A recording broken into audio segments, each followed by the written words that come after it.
O velho sábio é um arquétipo reconhecido por quase todos, seja em histórias, jogos, filmes ou no dia a dia. No mito ele é frequentemente mostrado como alguém que vive isolado, meditando e vivendo uma vida simples nas profundezas de uma floresta, nas montanhas ou em outros lugares desabitados. O velho sábio é um amante da sabedoria e usa sua experiência para guiar os outros. Ele é retratado como uma pessoa misteriosa ou mágico, em contato com a natureza e com as forças luminosas invisíveis que permeiam a nossa existência. Tal como a criatura mítica, a esfinge, o sábio fala oracularmente através de enigmas. Os mestres zen apresentam aos seus alunos um Ko aparentemente insolúvel, e Cristo falou em parábolas aos seus discípulos. Isto não é para obscurecer a verdade, mas sim para despertar alguém para experimentar a verdade. No fundo de uma grande dúvida está um grande despertar. Quando o aluno estiver pronto, o professor aparecerá. Quando o aluno estiver realmente pronto, o professor desaparecerá. Como escreve Friedrich Nietzsche, paga-se mal a um professor se ele permanecer sempre apenas um aluno. Talvez o mais importante seja que o sábio é um eremita, uma pessoa que se retirou da sociedade para cumprir a sua busca espiritual. A palavra eremita deriva do grego antigo ermites, que por sua vez vem de ermia, deserto ou região desabitada. Portanto, um eremita é literalmente uma pessoa do deserto. O deserto é um tema bíblico frequente e é sinônimo de deserto ou terreno baldio. É o lugar para onde Adão e Eva, os primeiros humanos, tiveram que ir após serem banidos do jardim do Éden por desobedecerem a Deus. É um lugar de exílio e pecado, representando a separação de Deus. O deserto está cercado por feras. No folclore islâmico, acredita-se que desertos e lugares impuros sejam habitados por djin, espíritos malévolos que assumem a forma de animais para desviar os outros. Nos últimos 4 dos primeiros 5 livros da Bíblia, a Torá, Moisés e o povo de Israel vagaram pelo deserto durante 40 anos antes de poderem entrar na Terra Prometida, embora Moisés não tivesse permissão para entrar. O deserto não é apenas um lugar de castigo, mas também um lugar de batismo ou de purificação, de queimar tudo o que é supérfluo, todos os erros e mentiras, porque só a verdade sobrevive ao fogo. O deserto é um convite à reflexão profunda sobre a própria vida espiritual, que se faz na solidão, longe das preocupações materiais da sociedade. O deserto é também o lugar onde Jesus foi conduzido pelo Espírito Santo e onde passou 40 dias e 40 noites em jejum. Aqui ele se envolveu numa guerra espiritual com Satanás, que tentou tentá-lo.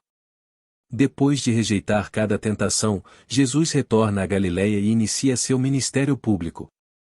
Os padres do deserto foram inspirados por isso, e Santo Antônio, o Grande, conhecido como o pai de todos os monges, seguiu os passos de Cristo isolando-se no deserto. Com o tempo, pequenas comunidades foram formadas com pessoas com ideias semelhantes e nasceu o conceito de monaquismo. Assim, imitando Cristo, os monges retiraram-se para a solidão para enfrentar os seus próprios demônios internos. No Oriente, os ascetas errantes inspiraram um estilo de vida dedicado ao espírito, como no monaquismo budista. No hinduísmo, existem 4 estágios na vida humana: o estágio de estudante, o estágio de chefe de família, o estágio de eremita e o estágio ascético errante. A terceira etapa, Vanaprastha, o caminho da floresta, é a fase de transição das atividades relacionadas à riqueza e ao prazer para uma com maior ênfase em moksha, liberação espiritual, resultado final da sabedoria. O eremita retira-se para um lugar isolado ou ashram, eremitério espiritual, e dá conselhos à sua família e comunidade. Na fase final da vida, geralmente quando se envelhece, renuncia-se a todas as coisas mundanas. Os santos sadhus e yogis da Índia vivem uma vida solitária dedicada exclusivamente à meditação e à oração. Pratica-se também yoga, que significa literalmente união, ou seja, a união de todas as dualidades, o material com o espiritual, o eu individual com o eu supremo. A pessoa sábia que praticou boas ações e viveu uma vida de humildade e piedade, adquire bom karma e pode renascer em uma vida melhor ou libertada do samsara, o ciclo interminável de renascimentos neste mundo de sofrimento, no qual o Atman, verdadeiro eu, se funde com Brahman, realidade última, como uma gota de chuva se fundindo com o oceano. Segundo o psiquiatra e psicólogo suíço Carl Jung, o velho sábio é uma das imagens arquetípicas mais repetidas, as chamadas dominantes. Os outros são a sombra, a criança, a mãe e sua contraparte, a donzela e, finalmente, a anima no homem e o animus na mulher. Arquétipos ou imagens primordiais são os padrões comportamentais herdados da humanidade e fazem parte do inconsciente coletivo. Jung também usou a palavra senex, de velho em latim, para descrever esse arquétipo. Na Roma antiga, esse título era concedido apenas a homens idosos com famílias que gozavam de boa reputação em sua cidade.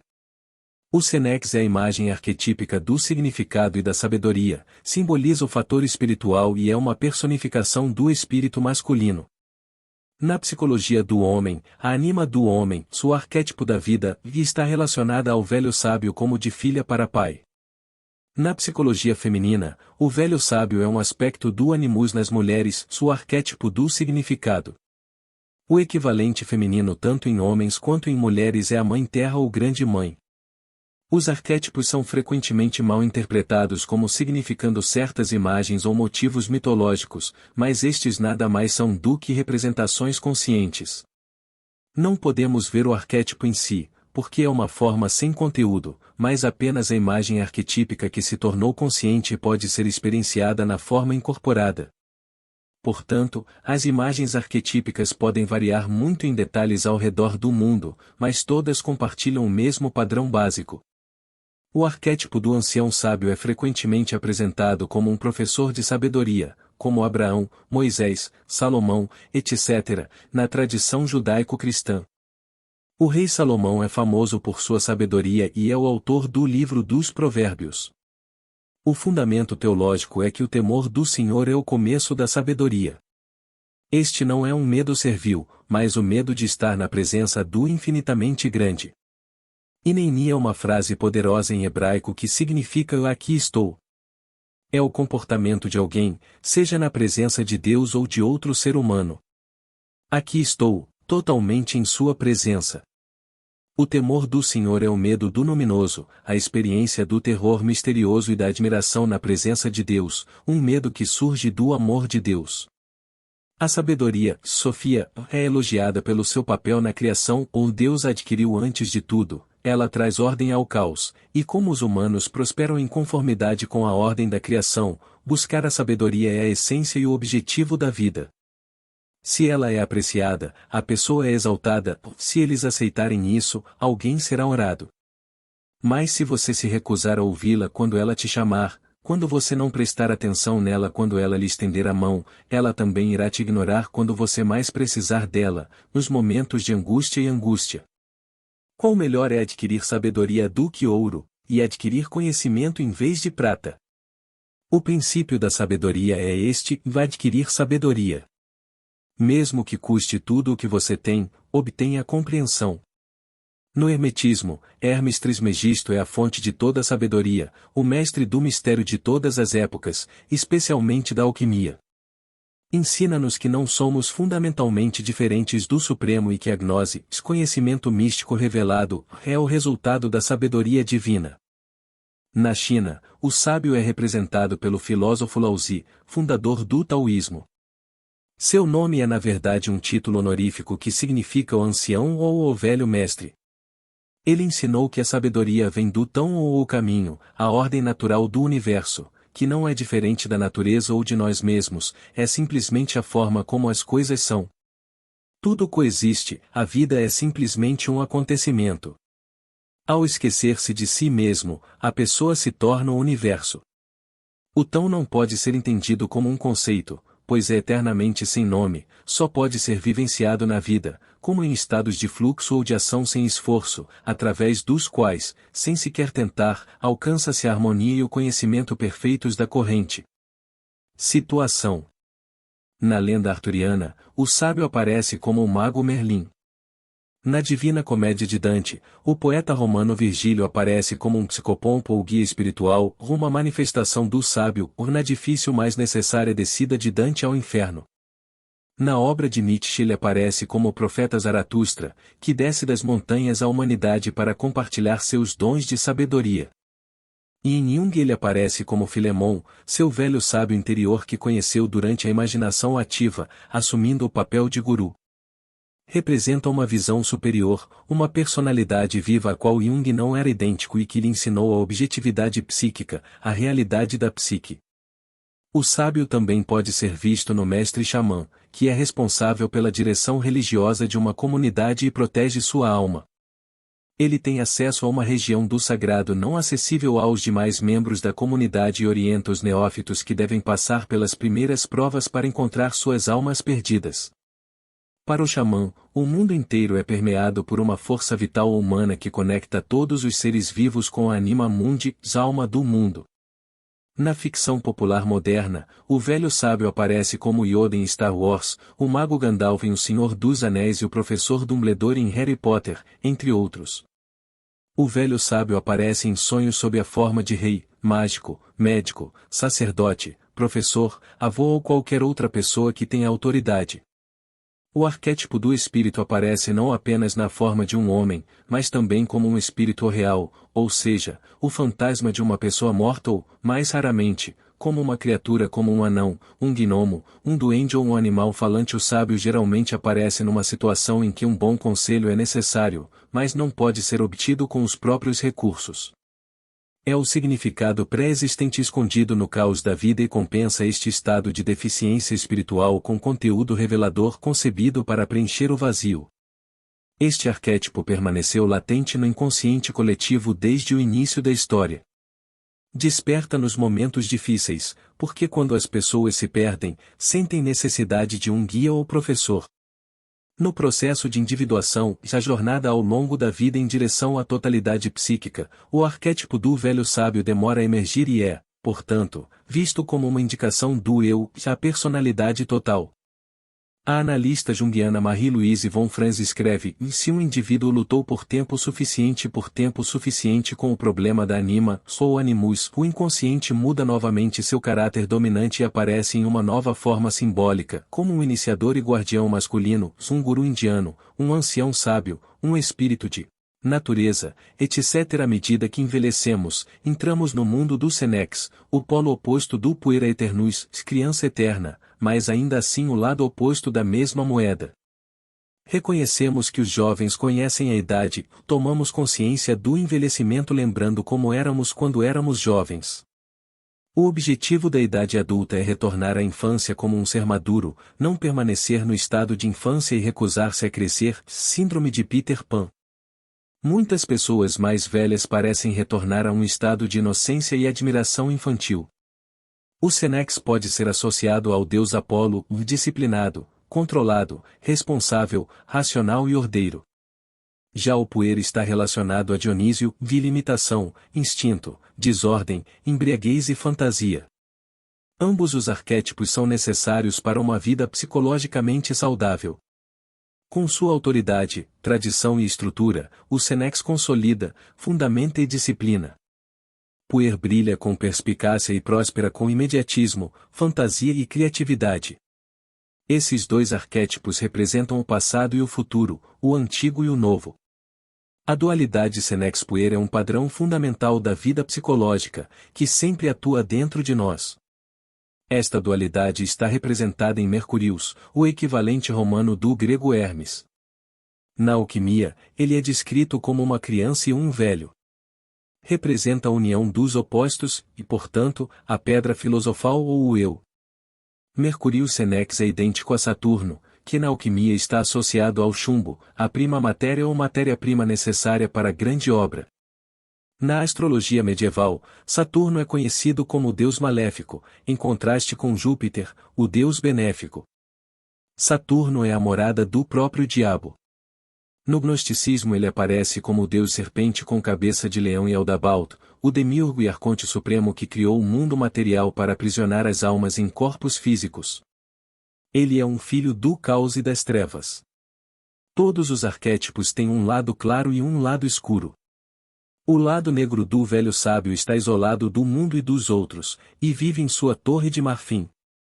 Existem certos intelectuais que são excelentes em palestras e compreensão de conceitos filosóficos ou científicos complicados, mas são incapazes de lidar, por exemplo, com conflitos emocionais nos relacionamentos. Além disso, ficam irritados com a ideia de usar qualquer modo de percepção que não seja o método racional. A sombra dos sábios só reconhecerá a forma que corresponda ao seu estilo de aprendizagem e, portanto, aquele em que se destacam. O conhecimento, seja sutil ou flagrante, torna-se então uma forma de mostrar superioridade aos outros. Qualquer verdade relativa que tenham descoberto é identificada com a verdade absoluta.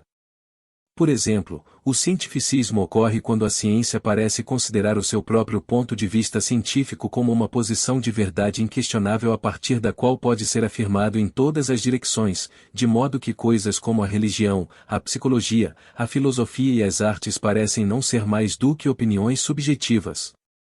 Desta forma, os nossos problemas existenciais e a condição humana são completamente ignorados. Quando o sábio das sombras está ativo em nossas vidas, muitas vezes ficamos presos em pensamentos obsessivos, tentando resolver tudo através de processos racionais. Se não conseguirmos resolver desta forma, ficamos paralisados. Como você pode agir, diz ele, quando é impossível saber o que é verdade? Essa pessoa não pode se comprometer com um amante porque não sabe se é a pessoa certa para ela. Você não pode se comprometer com o trabalho porque não sabe se é a coisa certa a fazer. Inevitavelmente, essas pessoas tendem ao cinismo devido a uma maior consciência de sua incapacidade de saber alguma coisa com certeza e da imperfeição de toda a vida. O sábio negativo é obcecado pelo desapego e, portanto, não consegue se comprometer com pessoas, projetos ou ideias. Ele se engana pensando que isso lhe dá liberdade, mas na realidade ele não é absolutamente livre. Você simplesmente tem muito medo de se comprometer para realmente se apegar a alguém ou a alguma coisa. Muitas vezes somos viciados em ser perfeitos, verdadeiros e corretos, e não toleramos sentimentos ou vulnerabilidades humanas normais. Tal pessoa muitas vezes tende a práticas ascéticas e constantemente zomba de si mesmo ou dos outros por qualquer sinal de não ser perfeito. Nada é bom o suficiente. O Shadow Sage não pode ver a realidade como ela é. Por exemplo, você poderia estar cercado por um ambiente natural e belo, mas focar apenas nas falhas da existência, sendo incapaz de participar da beleza da vida. William Blake escreve: "A árvore que faz alguns chorar de alegria é, aos olhos de outros, apenas uma coisa verde no caminho. Tal como o homem é, ele vê." A sombra de Sage aparece como um velho cínico, rígido e materialista, relutante em mudar e sem senso de humor. Você pode ter um coração extremamente frio e se arrepender profundamente do que sua vida não vivida representa. A velhice nem sempre se correlaciona com a sabedoria. Um homem que tem cabelos brancos e rugas não necessariamente viveu muito, simplesmente existiu muito. O destino guia os dispostos e arrasta os relutantes. As decisões mais importantes da vida não podem ser decididas científica e racionalmente, ou muitas vezes exigimos um ato de fé. A vida só pode ser compreendida de trás para frente, mas deve ser vivida de frente. Sem responder ao chamado à aventura e entrar em território desconhecido, nunca poderemos iniciar a jornada do herói, sem a qual não há realização pessoal alguma. Nos mitos e contos de fadas, sempre que o herói em busca de um tesouro se perde, o velho sábio geralmente aparece trazendo nova luz e esperança. Da mesma forma, tal figura pode materializar-se em nossos próprios sonhos. O sábio encontra dentro de si o que a sociedade ignorou ou perdeu. Ele muitas vezes assume a forma de mentor do herói e desempenha um papel crucial na jornada do herói. Ele instrui o herói com conhecimento e habilidades práticas para equipá-lo para as árduas tarefas que a vida enfrenta, e presenteia-o com itens mágicos para mais tarde ajudá-lo em sua busca. O pai do herói geralmente é um mestre carpinteiro, algum tipo de artesão ou um arquiteto cósmico.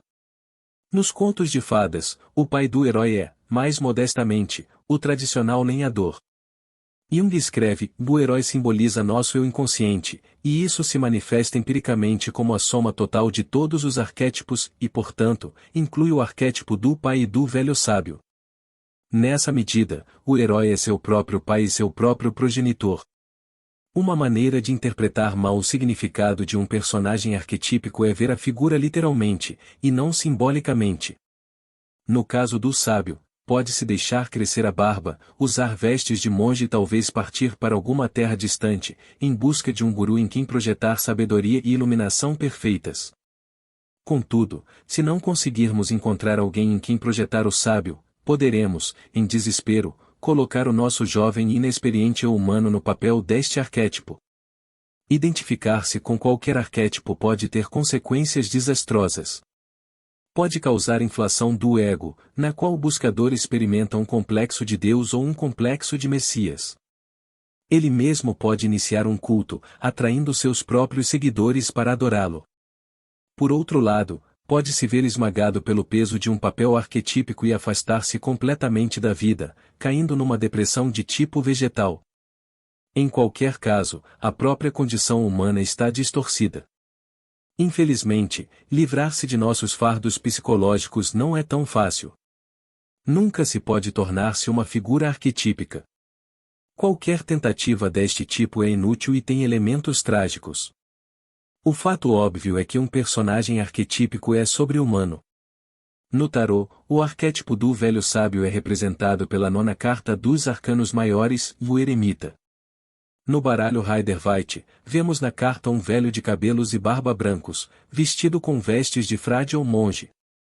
Ele está sozinho no topo de uma montanha nevada, carregando um cajado em uma mão e uma lanterna acesa com uma estrela brilhante de 6 pontas na outra.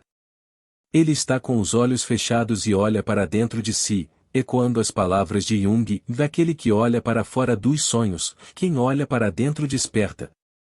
Ele é um homem que adquiriu todos os tipos de experiências no mundo e passa o tempo sozinho, contemplando e compreendendo as lições que aprendeu.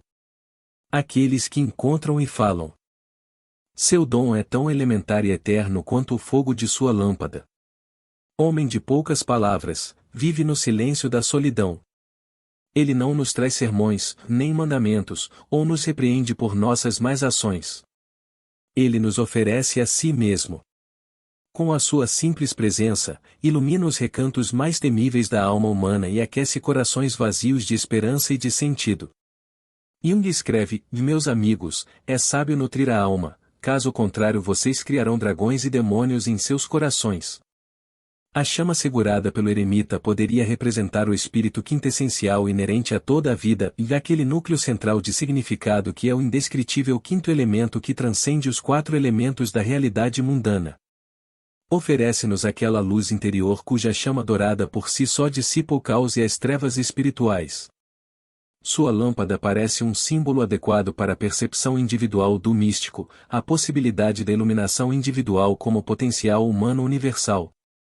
Se o viajante estiver aberto à mensagem do velho, ele seguirá seu exemplo, começando a descobrir e alimentar sua própria centelha interior, como fez o eremita.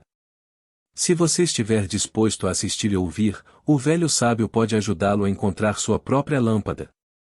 Este velho não precisa mais considerar o que ficou para trás, assimilou as experiências do passado. Nem precisa explorar horizontes distantes em busca de futuros potenciais. Sua visão atravessa nossas divisões arbitrárias de espaço e tempo para revelar o padrão significativo do eterno agora. Assim como a figura de Merlin, que conhece tanto o passado quanto o futuro, esse sábio também possui o poder mágico de resolver o enigma do tempo. A plenitude do ser que é o pleroma, o lugar onde o passado, o presente e o futuro existem simultaneamente. O domínio do tempo do eremita é ainda evidenciado pelo fato de que no baralho de tarô Visconti Sforza do século XV, o eremita é chamado de pai do tempo e não segura uma lâmpada, mas uma ampulheta. Outra versão interessante é a capa Tabula Mundi, onde o eremita desce uma escada de pedra até as profundezas, em direção ao inconsciente. Atrás dele está o cão de 3 cabeças, Cerberus, que guarda os portões do submundo, que também pode ser visto na carta do eremita no baralho Toto de Aleister Crowley. O eremita é capaz de acessar os tesouros do seu inconsciente e trazê-los de volta à luz da consciência. O arquétipo do eremita também pode ser visto como uma espécie de louco. Nietzsche evoca a figura de um louco que entra no mercado com uma lanterna acesa nas primeiras horas da manhã, gritando que está em busca de Deus, enquanto a multidão ri dele. O louco declara com tristeza: Deus está morto. Deus ainda está morto. E nós o matamos. Da mesma forma, Diógenes, o cínico, caminhou pelo mercado em plena luz do dia com uma lamparina. Quando questionado sobre o que estava fazendo, ele respondeu: estou procurando um homem. A maioria das pessoas nem sequer era digna da categoria humana, porque isso requer virtude. As pessoas que estão preocupadas com dinheiro, poder e convenções sociais são as verdadeiras ou loucas. Diógenes, que rejeitou todas as convenções sociais em favor de uma vida simples de acordo com a natureza, é o único ser humano razoável à vista. Platão supostamente disse sobre Diógenes que ele era um Sócrates louco. Na parábola da caverna, Platão descreve prisioneiros acorrentados a uma parede dentro de uma caverna, que só conseguem ver as sombras dos objetos que carregam e os confundem com a realidade. Quando um deles é libertado e sai da caverna, seus olhos vão se adaptando aos poucos à luz até que ele consiga olhar pessoas, animais, água, árvores, estrelas e por fim o próprio sol, deixando-o cheio de espanto. Ele imediatamente retorna à caverna para contar aos outros, tropeçando na escuridão. Quando ele chega aos prisioneiros e lhes conta sobre as coisas maravilhosas fora da caverna, eles o chamam de louco e o matariam ou a qualquer um que tentasse arrastá-los para fora. A figura de Merlin foi inspirada no bardo Mirdim Wyllt, Smirdin, o selvagem, e da lenda galesa. Disse que depois de uma batalha particularmente sangrenta ele enlouqueceu e recuou para a floresta. Introduzindo o tema do homem selvagem na floresta, Mirdim tornou-se um meio selvagem que vivia à margem da civilização e possuía grande poder e sabedoria. Da mesma forma, Merlin se retira para a floresta porque enlouqueceu e vive como um animal selvagem. Quando ele retorna ao mundo dos homens, sua loucura irrompe novamente, incapaz de suportar as preocupações superficiais dos homens. Assim, ele permanece na floresta e se dedica às suas observações astronômicas, explorando as estrelas e cantando sobre acontecimentos futuros. Só mais tarde ficou conhecido como conselheiro do rei Arthur e dos cavaleiros da Távola Redonda, que partiram em busca do Santo Graal. O louco pode ser visto como um apocalíptico ou alguém que traz dádivas de iluminação, mas quase sempre é incompreendido pelos outros. A integração do arquétipo do sábio é, de modo geral, tarefa da segunda metade da vida.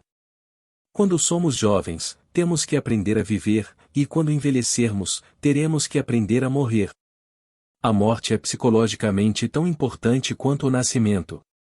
Jung nos diz que quando somos ameaçados de morte total, o inconsciente aparentemente ignora, a vida se comporta como se estivesse acontecendo. Este é apenas um fato psicológico. Portanto, é melhor que o idoso continue vivendo, espere o dia seguinte, como se os séculos tivessem que passar, e ansiasse pela grande aventura que o espera, então se vive segundo a natureza e se vive diretamente para a morte. Quando alguém tem medo da morte e olha para trás, fica petrificado e morre antes do tempo. Numa época em que a solidão é galopante, em que uma pessoa pode estar cercada por um grupo de pessoas e se sentir ainda mais alienada do que sozinha, o velho sábio vem nos mostrar os esquecidos. A arte da solidão, a retirada voluntária da sociedade e a capacidade de fazer uma transição suave de volta ao mundo quando chegar a hora de retornar. Aqueles que negligenciaram o seu eu interior a ponto de existir apenas no relacionamento com os outros não conseguiram ouvir esta voz interior. A sua identidade depende exclusivamente dos outros, por isso perdem-se na multidão. No entanto, chega um momento em que somos forçados a nos voltarmos para dentro, quando percebemos que devemos aceitar o caminho solitário da autorrealização para alcançar a paz. O desalinhamento entre o mundo exterior e o mundo interior é frequentemente a causa de uma crise de meia-idade.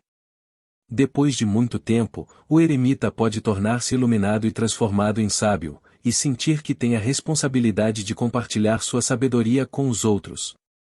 Em Assim Falou Zaratustra de Nietzsche, o profeta Zaratustra sai de casa aos 30 anos e vai para as montanhas, onde desfruta do seu espírito e da sua solidão e durante 10 anos não se cansa disso. Mas no final, uma mudança toma conta de seu coração, e uma manhã ele aparece diante do sol e lhe fala assim, em grande estrela: qual seria a sua felicidade se você não tivesse aqueles para quem você brilha? Durante 10 anos você subiu em minha caverna, e você teria se cansado de sua luz e da jornada se não fosse por mim, minha águia e minha cobra. Mas esperamos por você todas as manhãs, tiramos sua abundância e te abençoamos por isso. Eis que estou cansado da minha sabedoria, como uma abelha que apanha mel demais, preciso de mãos estendidas para recebê-lo. Eu daria e distribuiria, até que os sábios entre os homens mais uma vez encontrassem alegria em sua loucura e os pobres em suas riquezas. Para isso devo descer às profundezas, como você faz à tarde, quando vai para trás do mar e ainda traz luz ao submundo, estrela rica demais. Como você, devo afundar, descer, como diz o homem, em direção a quem quero descer. Abençoe-me então, olho calmo que pode contemplar sem inveja até a maior felicidade. Abençoe a taça que quer transbordar, para que dela flua água dourada e carregue o reflexo da sua alegria por toda parte. Eis que esta taça quer ficar novamente vazia, e Zaratustra quer voltar a ser homem. Assim começou o declínio de Zaratustra. A solidão de Zaratustra foi muito fecunda, mas chega um momento em que ele se cansa da sua sabedoria. A solidão, então, parece ser apenas uma questão temporária. Assim começa a sua descida à humanidade. Chegando ao mercado com seus dons e ensinamentos, é recebido com indiferença e risos. Zaratustra fica triste e diz: eles não me entendem e não sou a boca para estes ouvidos. Nietzsche, que passou os últimos anos de sua vida quase em completa solidão, tinha plena consciência de seu isolamento psicológico e brincou com um de seus correspondentes chamando-o de o eremita de Sils Maria, lugar bacana da Suíça onde passou seus verões. Ele também afirmou: eu sou a solidão feita homem. Nietzsche era um caminhante solitário, um espírito livre por natureza, que passava a maior parte do tempo escrevendo e, apesar das doenças frequentes, fazia longas caminhadas que podiam durar várias horas. Na verdade, ele afirmou que nenhum pensamento vale alguma coisa se não for concebido durante a caminhada. A solidão é um retorno a si mesmo, uma respiração de ar puro.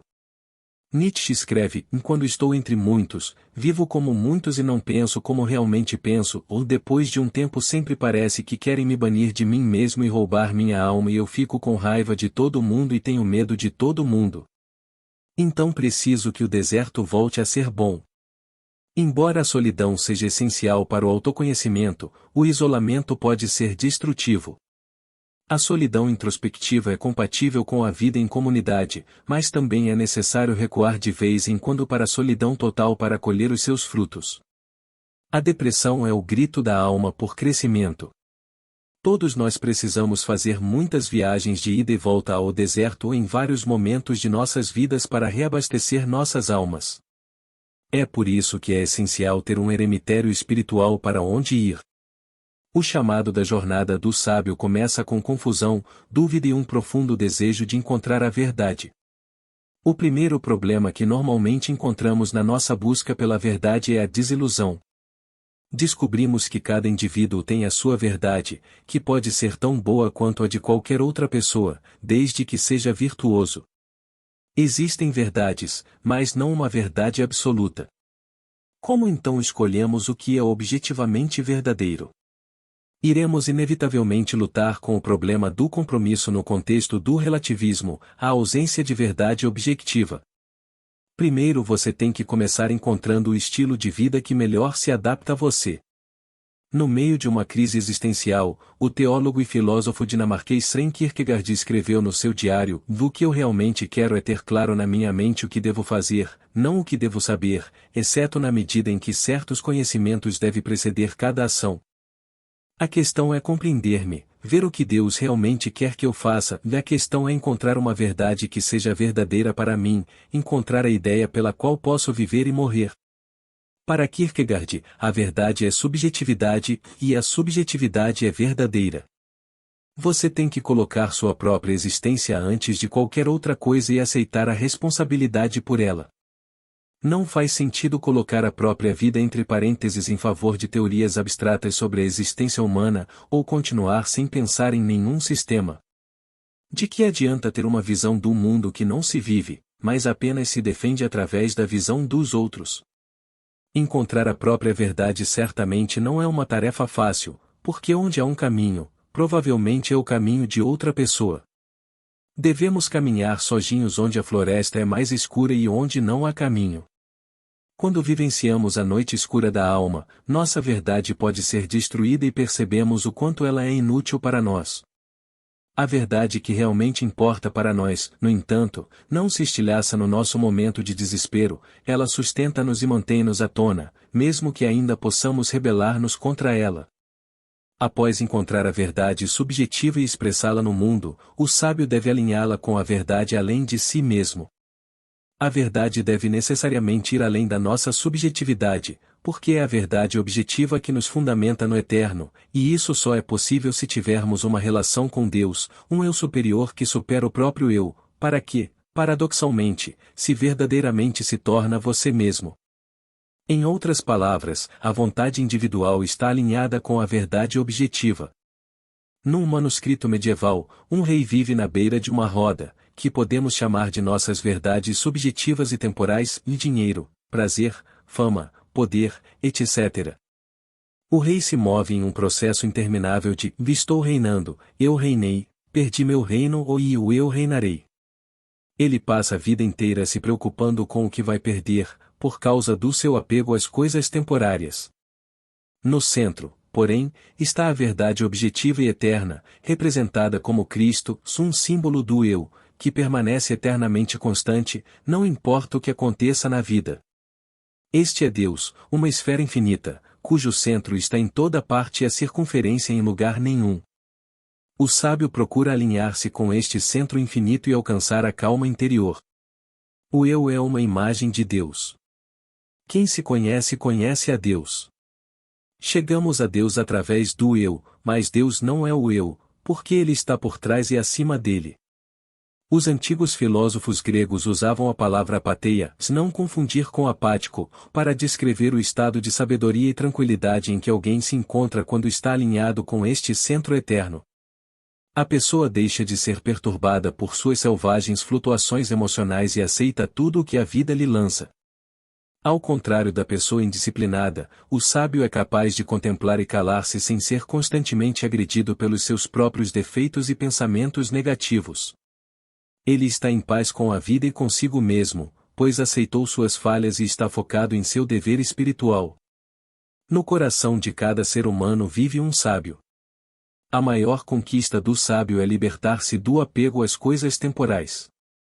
Isso não significa que você deva se tornar um asceta, mas sim que você sabe, no fundo, que as preocupações materiais são de importância secundária na vida e, portanto, não tem medo de perdê-las. A única coisa que ele teme é a perda de sua alma. Bobagem. Não faz sentido, diz o mestre. Completamente sem sentido. Tudo não faz sentido. É assim que começa o livro de Eclesiastes. A palavra hebraica usada é evel, vapor, que figurativamente pode ser traduzida como sem sentido, vão, insubstancial ou inútil. É a história de Coelé. Ele havia se tornado rei de Israel e tinha todo o poder, riqueza e prazeres que alguém poderia obter, todos os dons do Deus que o amava. Contudo, apesar desses dons, ele começou a se desviar dos mandamentos de Deus. Ele experimentou muito conhecimento e sabedoria, mas com muita sabedoria vem muita tristeza, quanto mais conhecimento, mais dor. Ele percebe que tudo o que fez não teve sentido, perseguindo o vento. Ele escreveu este livro no final de sua vida e conclui que todas as coisas às quais dedicamos nossas vidas, nossos projetos, nosso trabalho duro, nossas rivalidades, alianças e sucessos, desaparecerão no ar. A sua sabedoria resume-se nas suas palavras finais, agora tudo foi ouvido, aqui está a conclusão do assunto, tema a Deus e guarde os seus mandamentos, pois este é o dever de toda a humanidade. Pois Deus julgará toda obra, até mesmo tudo o que estiver oculto, seja bom ou mau.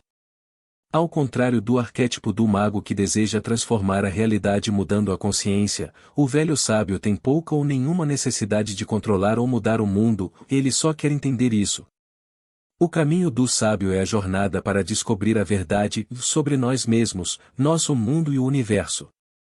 Talvez o momento mais libertador da vida seja o momento da verdade, o que ilumina as nossas vidas, dispersa a confusão e esclarece o que precisa ser feito. Como diz o Evangelho de João, conhecereis a verdade, e a verdade vos libertará. Quando estamos em nossa busca espiritual, a parte de nós que deseja experimentar diretamente a verdade absoluta muitas vezes fica desanimada.